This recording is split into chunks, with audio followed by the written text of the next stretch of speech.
Chers membres de la communauté, merci, bon week-end. On se retrouve une fois de plus aujourd'hui, 1er février 2025. C'est ici, s'il vous plaît, n'allez jamais ailleurs. Mais aujourd'hui, nous plairons encore. Depuis que, en tout cas, ces attaques rwandaises sur le sol congolais ont commencé, nous ne savons que pleurer. En tout cas, merci. Merci. Il y a un autre membre de la communauté qui nous a fait remarquer que, bon, évitons de parler souvent M23, parlons plus Rwanda. Oui, nous parlons Rwanda, mais nous ne pouvons pas aussi ne pas parler M23. Nous savons que nous sommes agressés. Nous savons que le M23 est composé majoritairement des Rwandais, avec l'objectif, bien entendu, de marcher sur la RDC. Nous le savons, mais nous ne pouvons pas aussi ne pas parler de M23 parce que vous allez comprendre à travers nos échanges ici. D'un côté, on parle de M23, de l'autre aussi, on parle du Rwanda. Donc, le Rwanda vient de commettre des massacres en République démocratique du Congo. Au-delà de ce que nous avons déploré, nous avons toujours déploré dans le passé. Mais en date du 26 au 30 janvier 2025, lors de l'attaque de Goma, le Rwanda vient de commettre un massacre terrible.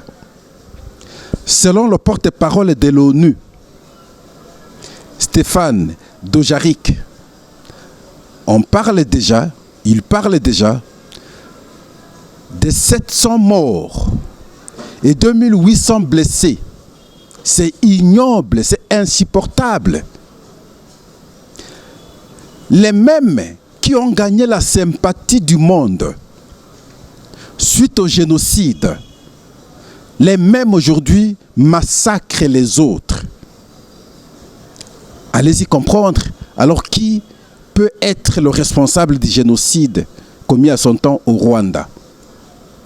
Mais ce qui est mal aujourd'hui chez nous, ceux-là qui ont condamné le génocide, qui ont appuyé le Rwanda parce que a connu le génocide, les mêmes ne savent pas déplorer les comportements des Rwandais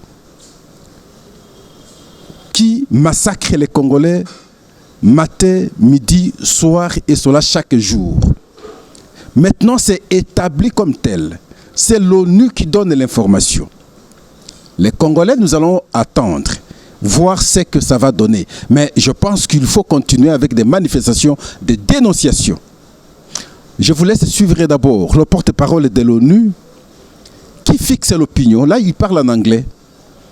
Il nous parle exactement des nombres de personnes tuées lors de l'attaque de Goma par les Rwandais. Suivant Stéphane Dujarric. Just a few more additions to the situation in the DRC, but more focused on humanitarian human rights. Our humanitarian colleagues tell us that humanitarian organizations in Goma continue to assess the impact of the crisis, including the widespread looting of warehouses we've been talking about, and the offices of aid organizations as well. The World Health Organization and its partners conducted an assessment with the government that's between the 26th and yesterday, and report that 700 people have been killed and 2,800 people injured that are receiving treatment in health facilities. These numbers are expected to rise as more information becomes available. Also today, OCHA and their humanitarian partners visited a number of sites for internally displaced people in the areas of Bulengu and Lushagala, which are the outskirts of Goma. They found that water and healthcare services are still operational, but conditions remain dire. In Goma itself, access to safe drinking water remains cut off, forcing people to use untreated water from Lake Kivu with all the risks. C'est là que je donne finalement raison à Christian Losakweno lorsqu'il a parlé du carnage.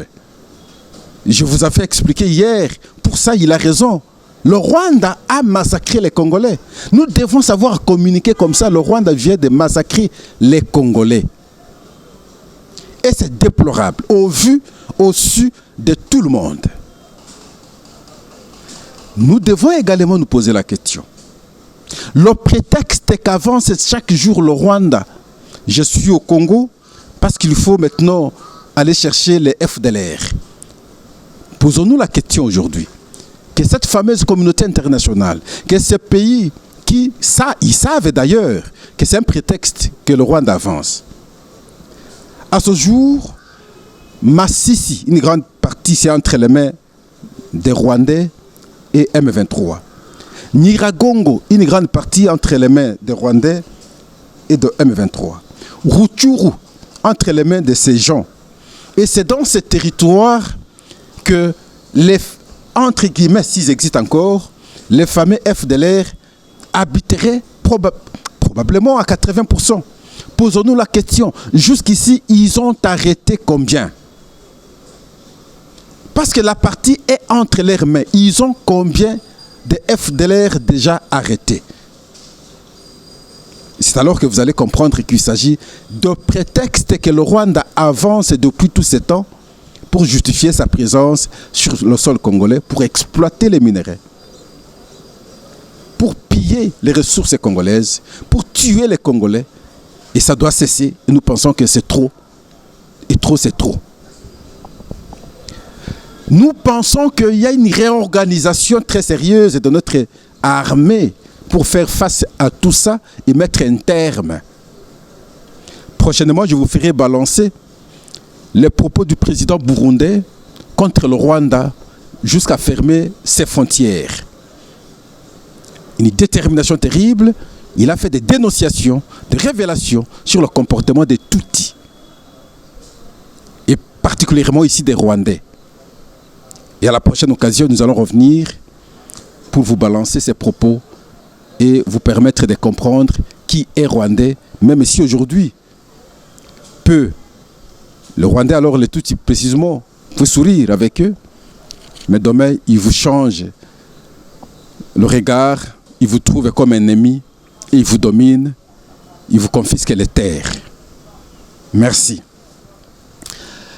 La deuxième question, nous parlons des différentes manifestations. Les manifestations organisées par la diaspora congolaise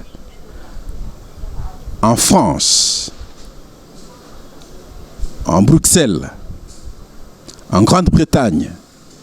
Ils sont sortis massivement pour dénoncer l'agression de la République démocratique du Congo, pour désapprouver l'hypocrisie de l'Union européenne, pour appeler en même temps à la mobilisation de la population pour que nous puissions être à mesure de faire face à tout ce qui nous arrive. Et donc, à Paris, ils ont marché jusqu'à désapprouver, jusqu'à démontrer au monde que nous ne sommes jamais d'accord avec ce qui se passe. Au Royaume-Uni, ils l'ont fait autant et à Bruxelles. Nous vous laissons suivre ce qui a été particulièrement, en tout cas l'ambiance à Paris, où les Congolais massivement se sont mobilisés pour dire non à ce qui se passe dans leur pays et pour désapprouver bien entendu le comportement de l'Union européenne face à la République démocratique du Congo, qui se limite jusqu'ici, l'Union européenne, à des dénonciations, aucune condamnation claire, aucune condamnation ferme. Suivons d'abord.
Je pense que nos frères et sœurs, qui sont félicités d'ailleurs par moi, ne vont pas baisser les bras. Autant que nous avons fait à Kinshasa, nous devons continuer à le faire.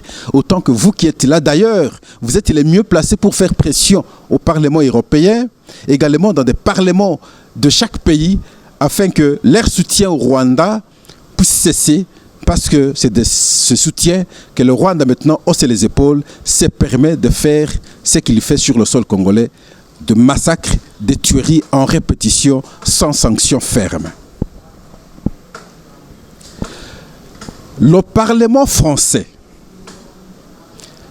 particulièrement ici les Républicains, se sont vraiment interrogés et ils ont déploré le comportement qu'affiche en tout cas beaucoup de dirigeants français qui se limitent à des condamnations contre le Rwanda et sans sanctions claires. Et alors que le Rwanda commet des crimes, les crimes de guerre, les crimes contre l'humanité sur le sol congolais, le même Rwanda qui fait croire à l'opinion au monde entier qu'il a connu le génocide, mais celui qui a connu le génocide commet des crimes. Comment on peut comprendre? Il serait le premier à s'opposer à tout genre de tueries. Mais le Rwanda aujourd'hui commet des crimes contre l'humanité, crimes de guerre, en tuant massivement les Congolais sur leur terre. Et les républicains se sont interrogés ainsi. Mais malheureusement, quand le ministre de l'Europe des Affaires étrangères, lorsqu'il prend parole, non, il s'est embrouillé avec les ambassades sont attaquées, ainsi de suite. Sans condamnation, on fait que constater, on s'arrête à dénoncer, mais jamais une condamnation quelconque. Jamais, jamais. Bon, mais nous sommes entrés plutôt, nous continuons à voir ou apprécier l'évolution. Et je crois, à un certain moment, nous aussi, nous devons savoir prendre certaines mesures diplomatiques qui pourraient faire que ces pays qui soutiennent le Rwanda réfléchissent aussi deux fois. Ne fût-ce que de déclarations. Si on dit par exemple que, bon, parce que la France nous a montré cette image, nous devons quitter la francophonie, nous ne faisons plus partie de la francophonie. La France va réfléchir autant de fois. Même si on ne va pas le faire, si on dit par exemple que, parce qu'on constate que la France appuie le Rwanda, alors nous disons tout accord qui nous lie avec la France est abrogé. Mais à la minute, je crois, les lignes vont directement bouger. Parce que nous sommes là, jamais de décisions fermes. Nous semblons rester dépendants. Et voilà, de cette dépendance, tout le monde sait marcher sur nous. Il y a le Parlement européen qui fait des... Avant que je ne prenne le Parlement européen, je vous laisse d'abord suivre ce qui s'est passé dans le Parlement français. André Frassa pour le groupe Les Républicains. N'en rajoutez pas là, tout est plein. Merci, Monsieur le Président. Ma question s'adresse à Monsieur le Ministre de l'Europe et des Affaires étrangères. Monsieur le Ministre, depuis plus de 30 ans, le conflit qui ensanglante la région du Kivu et plus largement l'Est de la RDC ne cesse de préoccuper la communauté internationale sans pour autant qu'elle prenne une position claire et sans ambiguïté.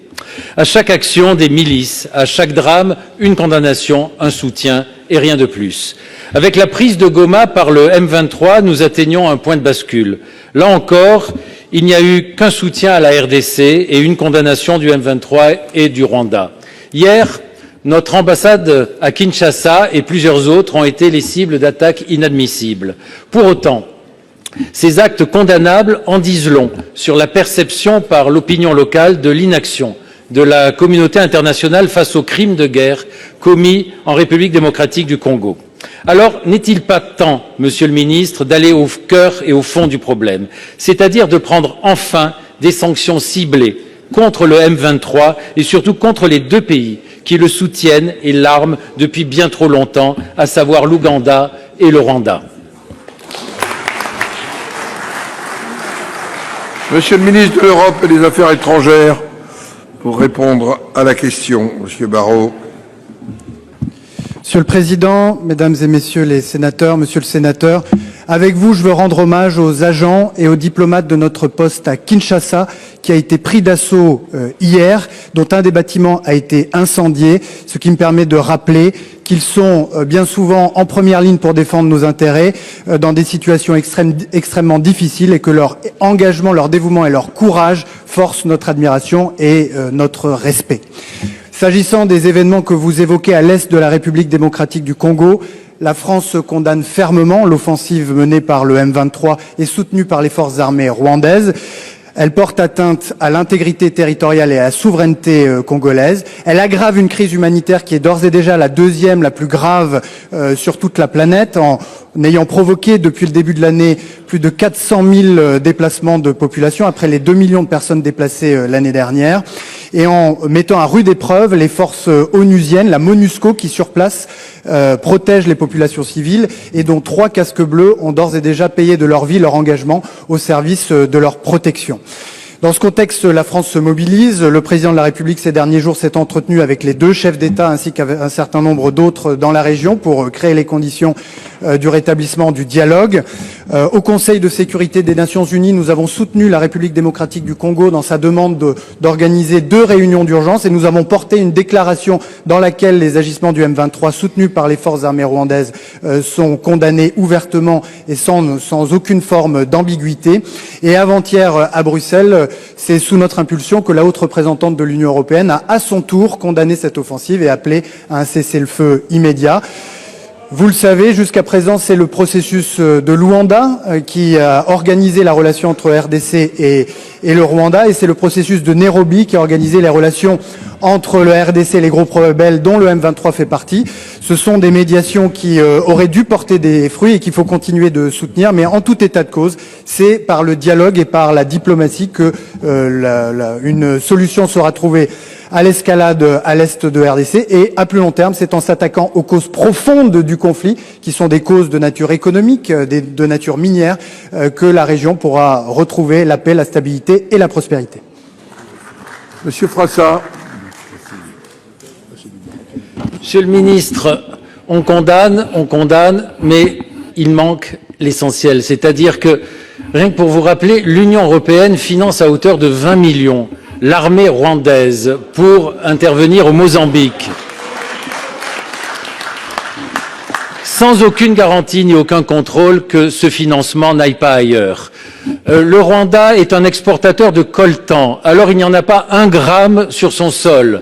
Et 60 à 80% des réserves mondiales de coltan se trouvent, comme par hasard, à l'est de la RDC. Là aussi, il y a quand même de quoi s'étonner qu'il n'y ait pas de sanctions là-dessus.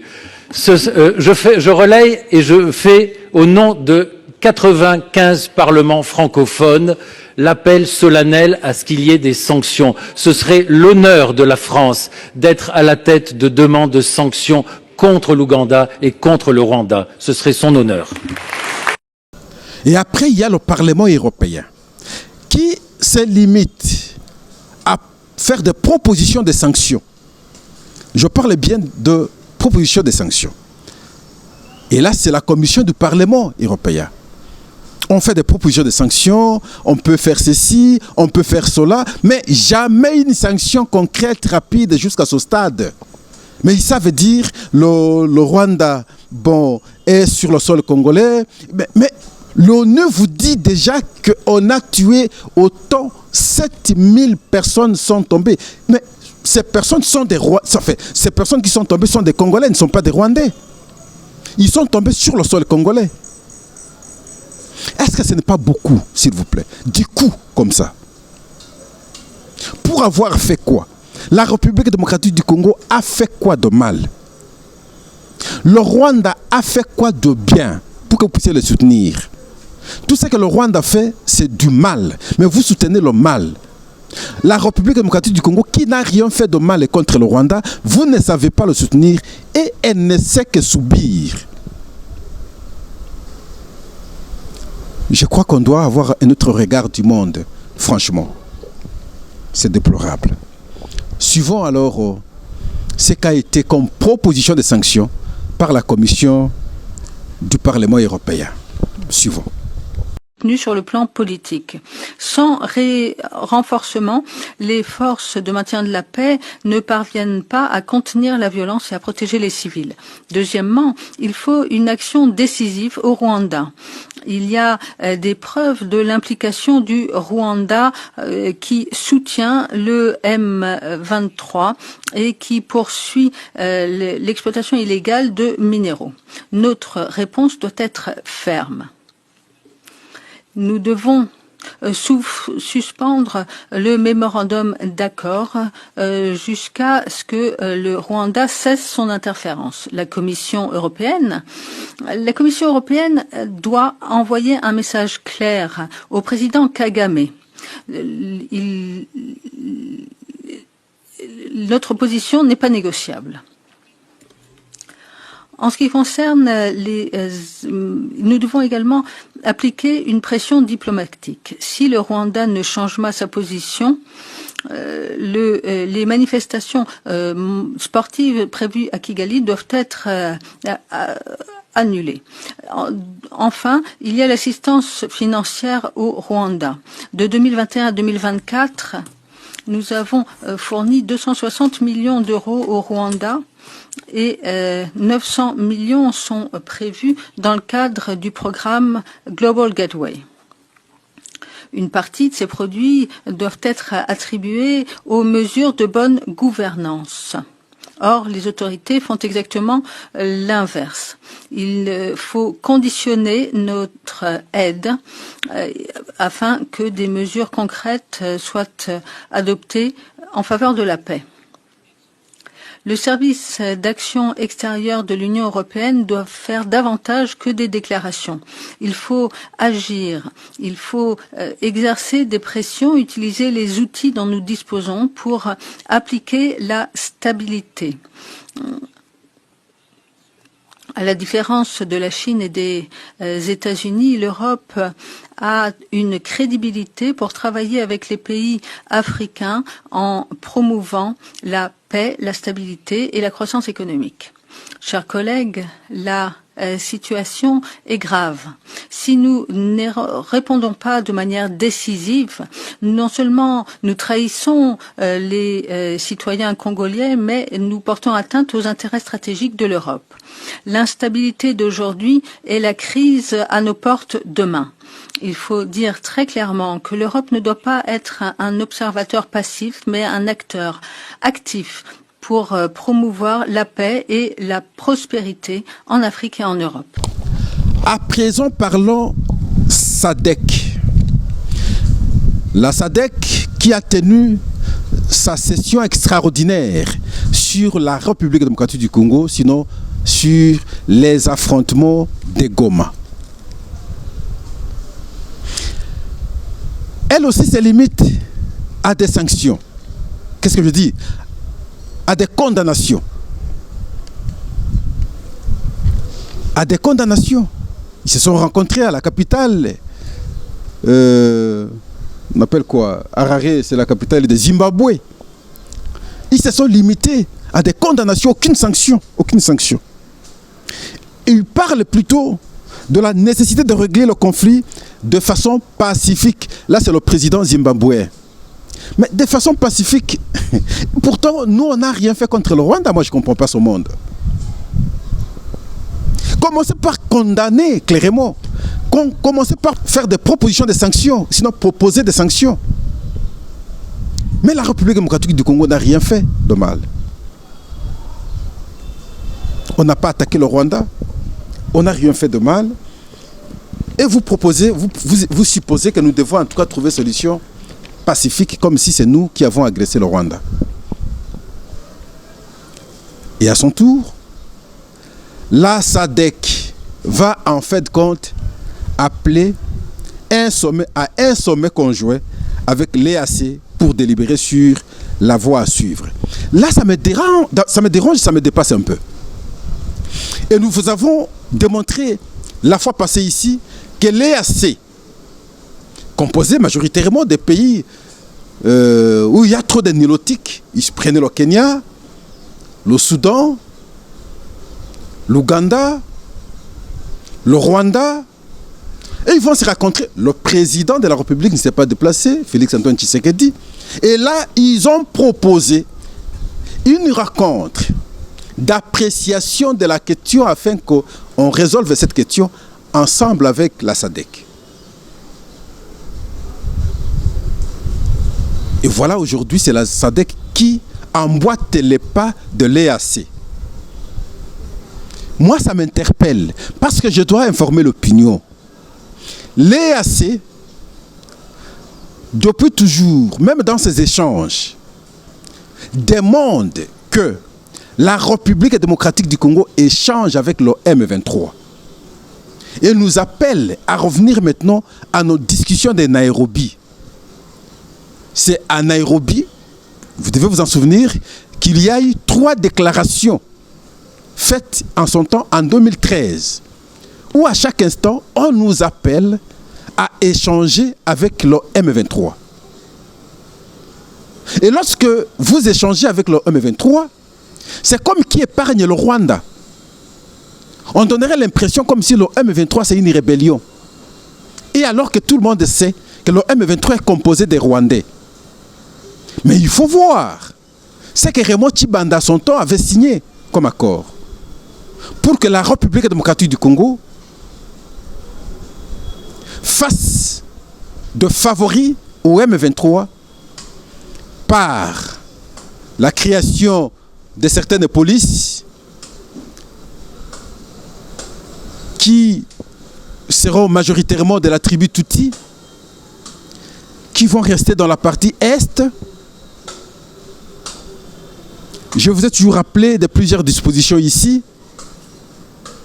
L'intégration dans l'armée des militaires de M23 avec leur grade, l'intégration dans les institutions des acteurs politiques de M23, et tout ça, ça va faciliter l'infiltration, la création d'une zone sinistrée, zone commerciable, avec autonomie administrative. Mais nous vous avons toujours dit tout ça. Et voilà, l'EAC a toujours voulu que nous puissions être dans ce contexte-là. Mais ça, c'est tuer le pays. Là, c'est la balkanisation. Ça, c'est vendre le pays.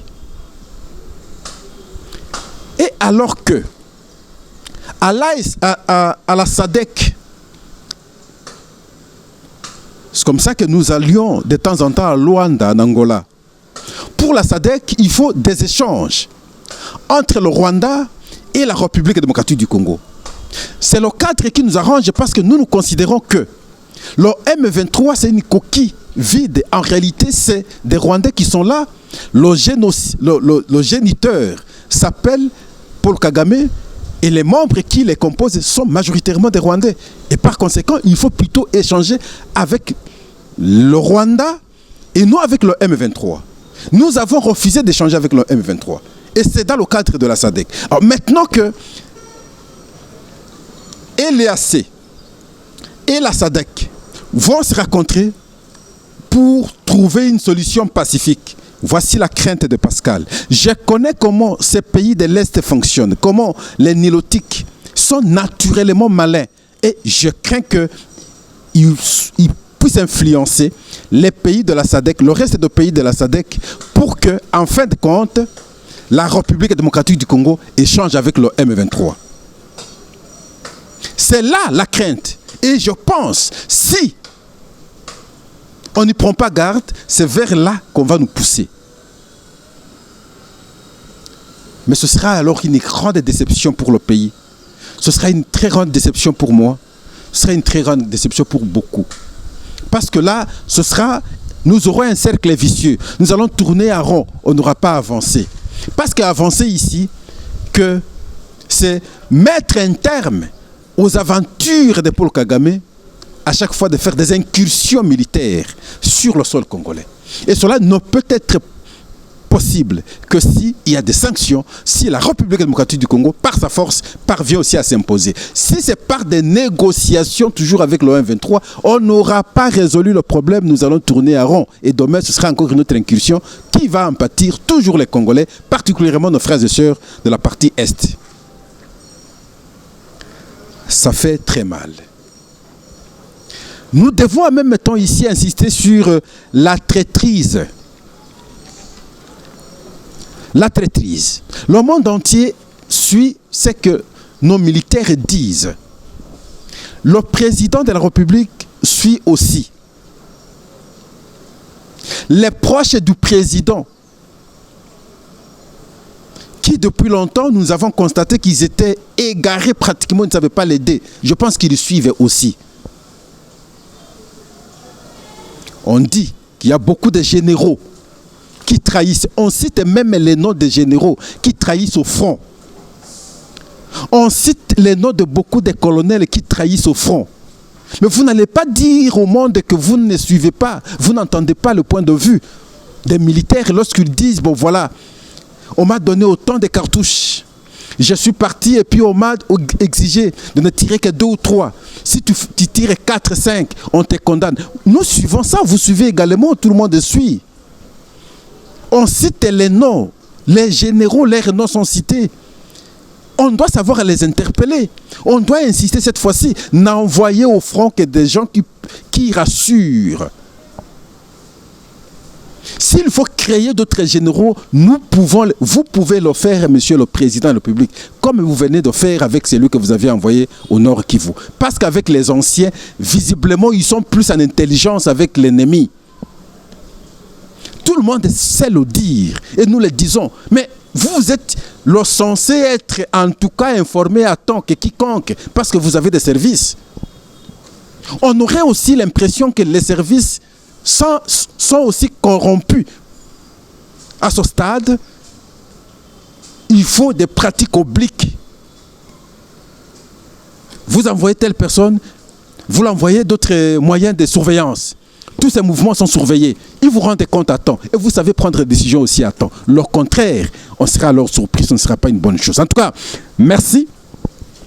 On s'arrête aujourd'hui samedi ici, tout en espérant que dans quelques jours qui arrivent, nous aurons des bonnes informations à la partie Est, parce que la détermination de nos militaires, ce n'est pas à démontrer, mais souvent le renfort qui déplorait, je crois que c'est corrigé maintenant, on sera à mesure de les renforcer à temps.